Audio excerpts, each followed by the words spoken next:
Fala pessoal, seja muito bem-vindo ao nosso vídeo sobre atomística. A aula de hoje vai ser uma aula um pouco longa, uma sequência de vídeos com todos os modelos atômicos que você deve saber no grau de profundidade que você deve ter também, beleza? Então nós vamos esmiuçar detalhes de cada modelo atômico e detalhes de como os modelos evoluíram ao longo do tempo. Então vamos ponto por ponto, com bastante calma. Nesse primeiro vídeo iremos passar sobre a história do átomo e o modelo de Dalton, iniciar o modelo de Thomson, e aí no próximo vídeo a gente fala um pouco sobre o modelo de Thomson, Rutherford-Bohr, Bugly e outras pessoas que incluíram suas teorias dentro do modelo atômico, beleza? Tudo começou por volta de 400 anos antes de Cristo, com um cara chamado Demócrito. Mais especificamente, Demócrito de Abdera, que era discípulo de Leucipo de Étila. Eles propuseram lá 400 anos antes de Cristo que a matéria ela era dividida em pequenas partículas, como os grãos de areia.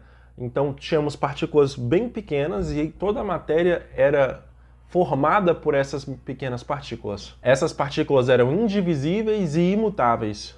E daí que vem o nome também átomo, que quer dizer indivisível. Eles defendiam que as propriedades da matéria vinham desse fato de que a matéria era formada por essas pequenas partículas indivisíveis e imutáveis que se moviam no vazio. No entanto, a teoria deles foi marginalizada durante séculos por diversos filósofos e cientistas. E uma questão fundamental não foi resolvida: do que a matéria é feita? A pergunta sobre a natureza da matéria ela é fundamental para a ciência e para a filosofia, desde os primeiros séculos. Vários filósofos tentavam entender a estrutura básica do universo.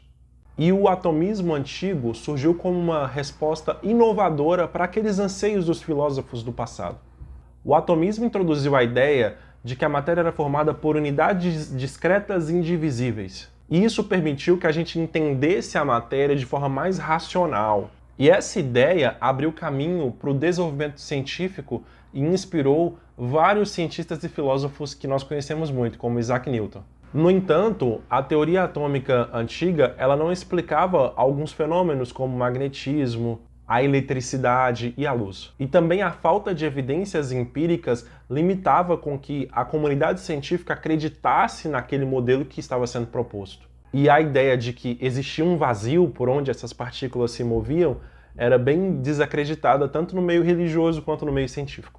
E apesar de muitas críticas, o atomismo antigo foi quem lançou as bases para o desenvolvimento dos modelos que nós vamos ver à frente. A ideia de que a matéria era composta por pacotes discretos indivisíveis vai servir de fonte para os modelos futuros. E essa teoria atômica antiga ela vai ser revisitada durante os séculos, culminando nos modelos atômicos que nós temos hoje, beleza? E isso tudo aconteceu até que no século XIX, um cientista inglês chamado John Dalton, químico revolucionário, formulou a primeira teoria científica em 1803. Ele baseou-se em experimentos com gases e na lei da conservação das massas para propor um modelo de átomos indivisíveis e imutáveis.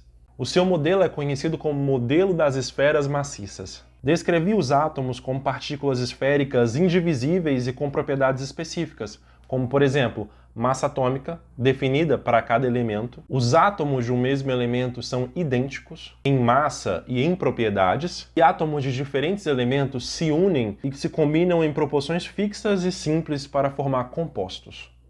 O modelo de Dalton foi fundamental para o avanço da ciência, explicando leis ponderais e permitindo a sistematização da nomenclatura química. No entanto, a sua simplicidade limitava a compreensão de fenômenos como a eletricidade e a radioatividade. E a ideia de que o átomo era indivisível vai ser confrontada no século XX.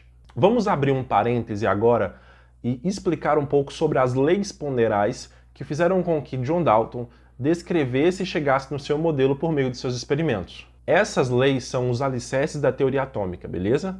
A primeira lei, a lei de Lavoisier e a lei de Proust. Se você já observou a queima de um carvão, você também já teve a impressão de que ele desaparece. Ou se você percebeu um bombril na sua casa, uma palha de aço, que enferruja e aumenta de peso, de massa, assim dizendo, você pensou, de onde veio esse peso todo?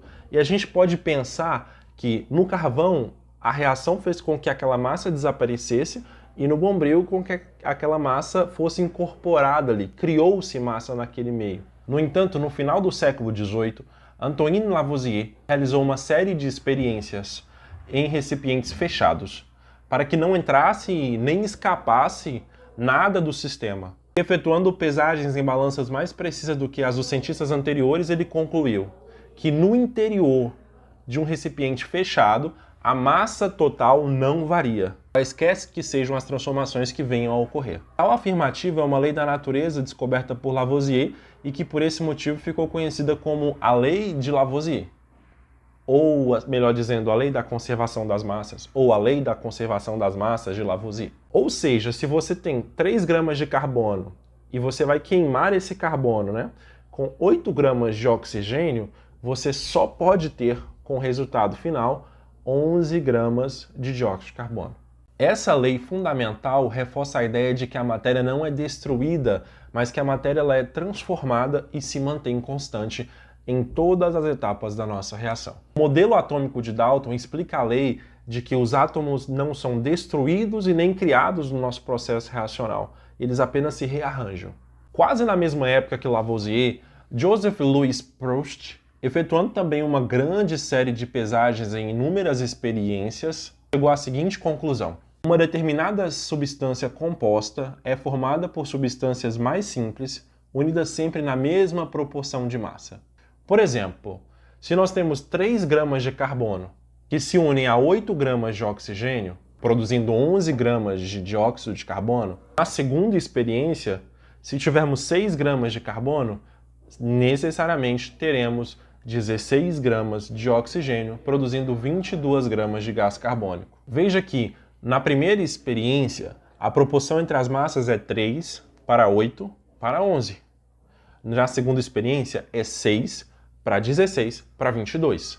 Nessa última, os números mudaram, mas obedecendo uma relação. 6 é o dobro de 3, 16 é o dobro de 8, 22 é o dobro de 11. Enfim, os números mudaram, porém a proporção é fixa. E a essa conclusão nós chamamos de lei de Proust, ou lei das proporções constantes, ou lei das proporções constantes de Proust. O modelo atômico de Dalton explica as leis das proporções definidas ao propor que os átomos de diferentes elementos se combinam em números inteiros e fixos para formar moléculas de compostos. E isso é tudo que você precisa saber para compreender o modelo de Dalton, beleza? No entanto, no final do século XIX, ocorreram outras descobertas que revolucionaram até o modelo de Dalton e que deixaram ele de cabelo em pé.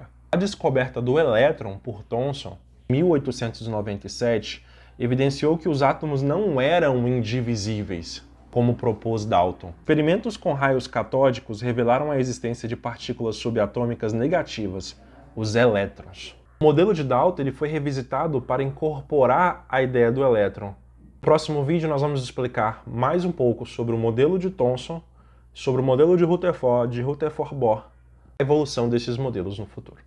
Fique aqui conosco, até o próximo vídeo e continue estudando.